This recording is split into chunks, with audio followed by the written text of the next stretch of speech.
I'm Geoffrey Crossland, and I've lived at Founders Lane since 1959.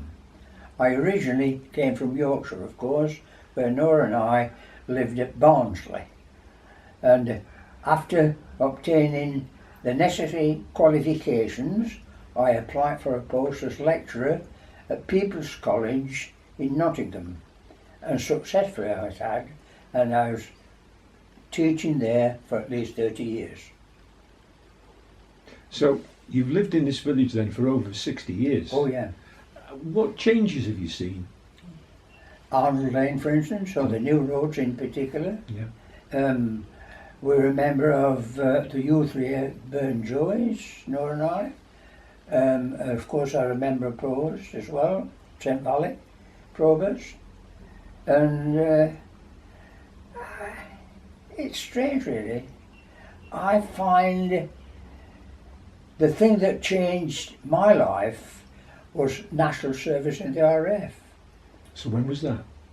Now, as I said, I was an apprentice at the David Brown Company at Penistone. I'd served almost 6.5 years of my 7-year apprenticeship. Unfortunately, the skilled worker I worked for, unfortunately, decided to commit suicide at the end of 1945 time because he's afraid of being called up. I know this is an odd thing to say, but I was left then maintaining the vehicles that we had at the factory until 1946. And on September the 13th, 1946, I received my colour papers, and I was told I was going to serve for 2 years in the RAF, which was my choice initially because I was in the ATC during the war. So, all right, that's happy. The second thing was I was given my service number 3088645. You can't forget that ever. And I was told I would become a UT-FMT. Now, I didn't know what that meant. So, making inquiries, UT lad means under training. Like that. FMT means fitter motor transport. And luckily, I was going into the RF in the same trade as I've been working. So that was a good idea. Now, during that 2-year period, the first part of that, I'm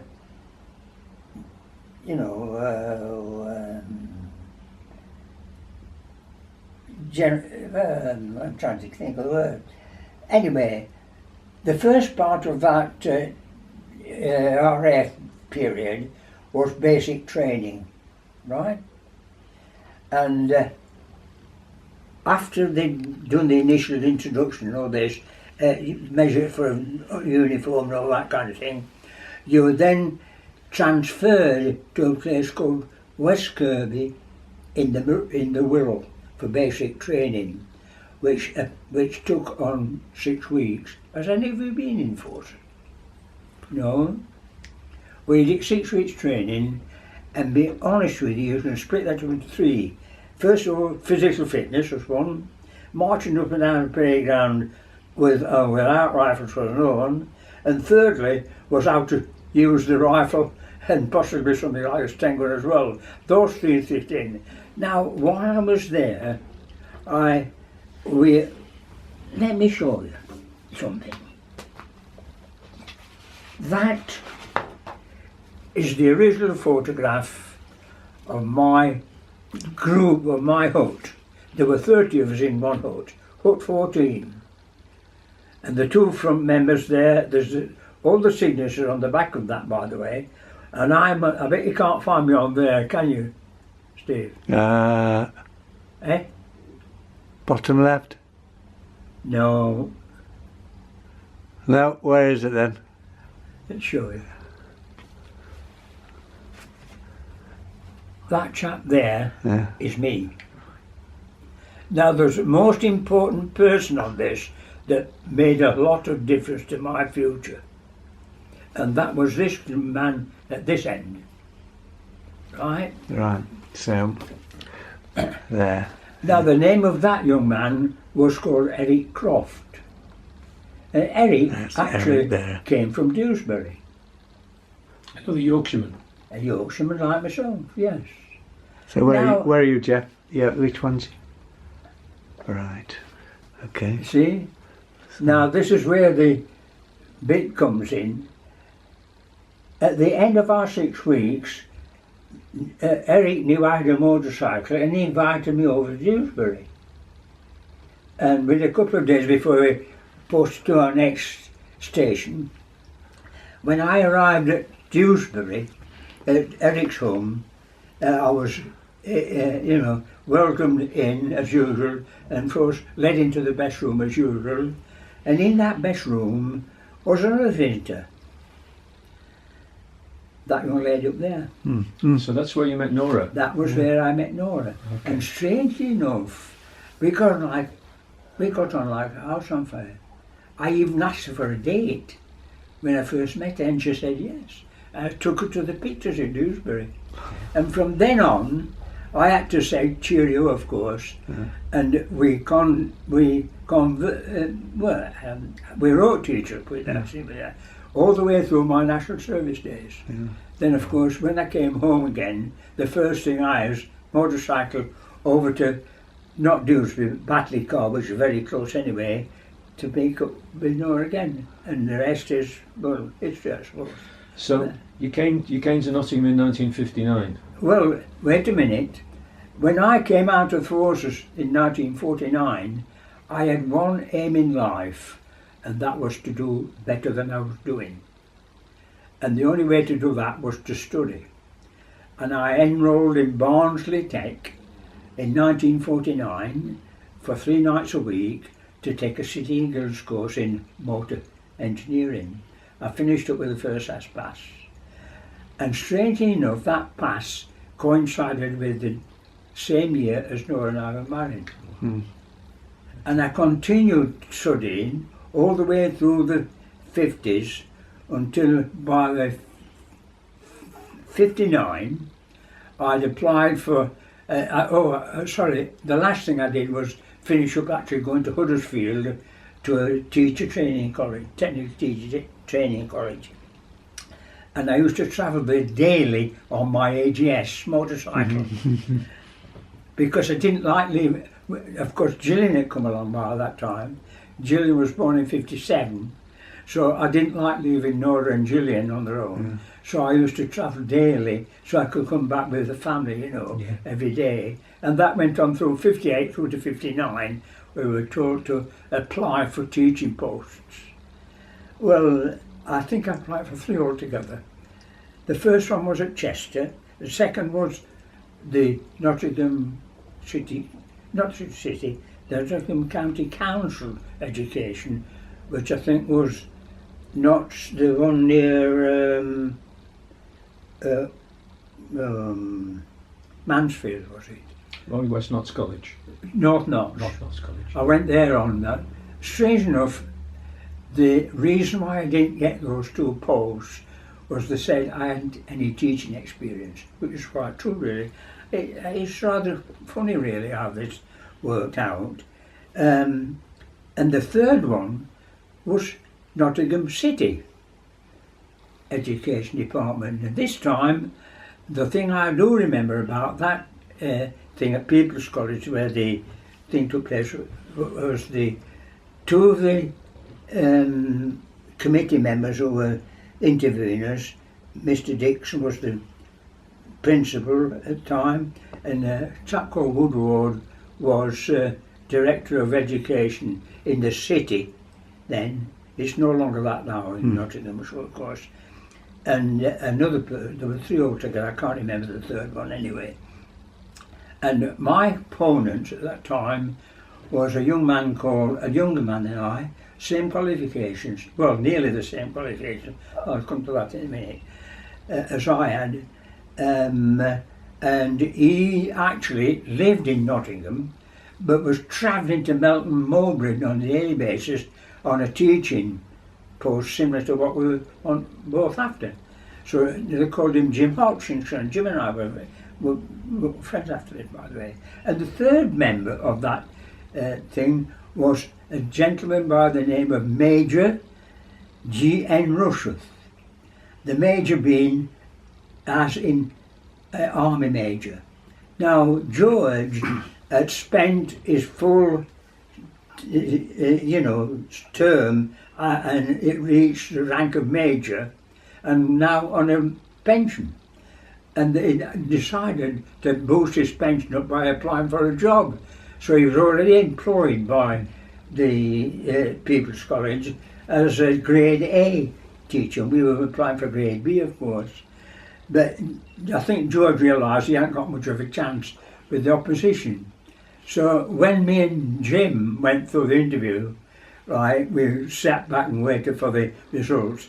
And the final bit came through. Sorry, Mr. Crossland, he says, we've decided to appoint Jim, Mr. Hutchinson, it says, because he's had a year's experience. I thought, oh no, you got him, thought, offered him to me on my motorbike back to tell Nora in Barnsley I've been unsuccessful. And of course, the following morning, I'm over at Huddersfield, finishing my teacher training bit off. And you had to report back to them, what had happened. And sorry, third time unlucky, I'm afraid. Never mind, Miss Cousin, next time. But the strange thing happened. A couple of days later, the post dropped, a letter dropped through a post where we lived in Barnsley at the time, Nora and I. I thought, well, that's this, so I opened it, and it's actually from the Nottingham City Education Department. I thought, what's that about? Well, they'd reassessed the interview and they'd looked at my qualifications, and strangely enough, in addition to my motor vehicle qualifications, I had a national certificate in mechanical engineering, which I'd actually taken because I couldn't complete a City and Guilds course. This was done 3 nights. And the reason why I got that, I would say, when they looked at this, they thought, aye, we've got a bloke here who can teach 2 subjects. As well as motor vehicle, he can teach mechanical engineering as well. So they decided if I agreed to teach some mechanical engineering, they'd award me a grade B teaching post. And that's how I came to be here. Okay. So, so do you regard Nottingham as home now then? Sorry? Do you regard Nottingham as your home, or are you still in Yorkshire? Yes. I'm still, there's still at heart, that feeling of Yorkshire. Yorkshire. Largely because we both came from Yorkshire, of course. And Gedling, you're very happy, and you've been very happy in Gedling. Yeah. Okay. Yeah. It's been nice here, really. I mean, I know it's all sort of personal sort of thing to say, but Nora and I. Now, there's another little story out to this, because when I got this letter, I immediately said to Nora, we're in. I've got a job. Out of the garage into, so I'm standing in front of the class shortly, and of course I went back to Huddersfield and to spread the good news, as you might say. Now this is where this house come in. And in that staff room was a lady called Miss Dolly Cumley. She was an engineer herself, and she was part of the staff at Huddersfield Training College. And when I, brought this message, I've got a job. And before I went out of the room, Miss Cumley called me up and says, Mr. Crossland, I hear you'll be moving from Barnsley now and then to Nottingham, won't you? I said, oh, don't tell me that. I said, I dread, you know what it's like, oh, you're moving. Well, she says, before you decide, she says, I live at Gedling in Nottingham with a lady by the name of, I thought now what they call her. She was whether she'd lost her friend, she was deputy headmistress at Collie Wells. Okay. and they lived with their daughter, Margaret, who lived here. She says, now, there's two of them had applied to emigrate to New Zealand, and they've been granted this permission, and therefore this house was up for sale. So she says, before we go hunting around Nottingham look for a house, if Nora, your wife and I would like to look at this house to see whether it's suitable or not, you know what I mean? Can you imagine this happening, can't you? So I said, back to Nora, of course, and I says, hey, look, I says, we might have a house to go to.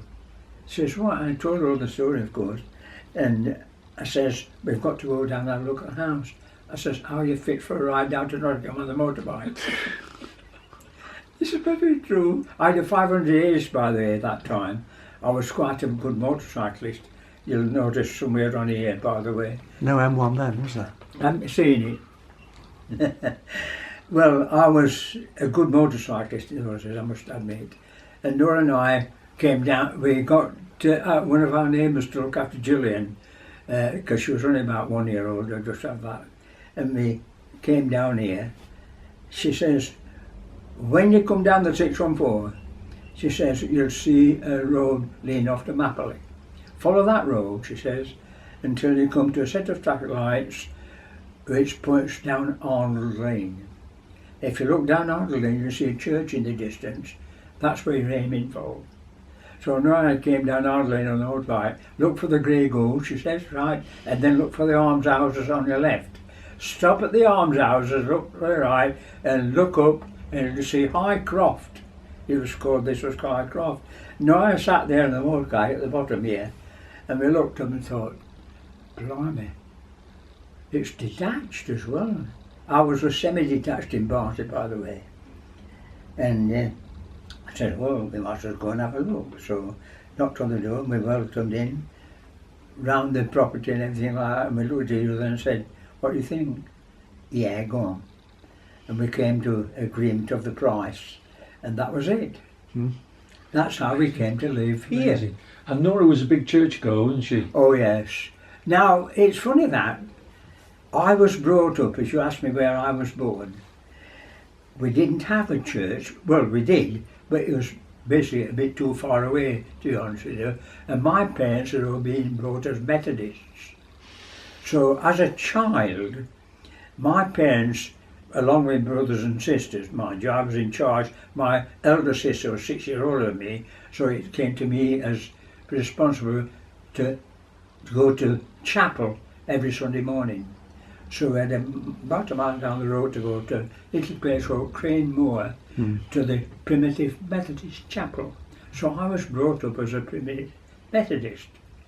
It never made a slightest bit of difference between Nora and I. I mean, I knew she was very strong with the church. She'd been the Girl Guides and all that kind of stuff. You know, met her really, you know. And it was one of those things you accepted, really. I've accepted, I mean, I welcome Margaret coming to see me, you know. I mean, I used to go down, I didn't go, Christmas times and those times, I love going to church, even though, the funny part about this was when I joined up and they asked you what religion were, I thought for a minute and thought, well, I suppose really I should say I'm Methodist, but I couldn't really bring myself out to say that, so I said Church of England.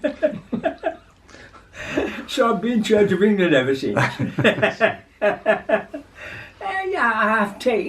don't know, a lot of people take religion in a slightly different way, don't they? Yeah, they do. I mean, I accept it for it is, but it doesn't make a lot of difference. You know, if you ask me what I believe in religion, I would say this.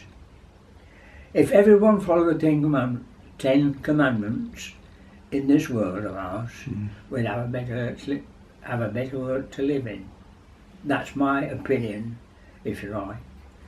But I accept, you know, it's a matter of how you feel in a way, isn't it, really? Nora and I never had any arguments on religion, politics or anything else you might call. We were in full agreement with everything. And to me, that's the source of a happy long life. I was going to say that's a source of a very perfect relationship, isn't it?